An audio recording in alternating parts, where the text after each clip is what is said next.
L'omicidio dell'imprenditore Calogero Palumbo Piccionello ha destato sconforto e incredulità tra gli abitanti della città dell'Agnello Pasquale. Lillo, così era chiamato da tutti, è ricordato in paese come un uomo generoso, una persona che si era fatta da sola. Unico figlio maschio per varie vicissitudini, soprattutto di carattere economico.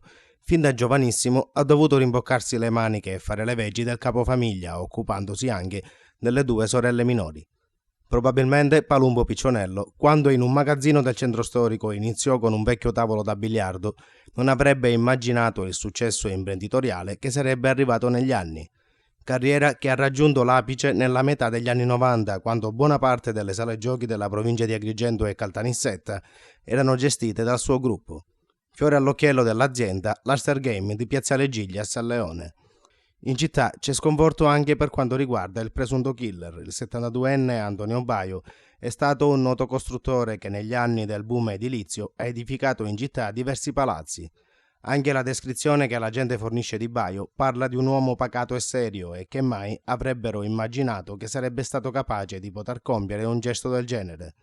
I due, tra l'altro, si conoscevano bene in quanto frequentatori degli stessi luoghi.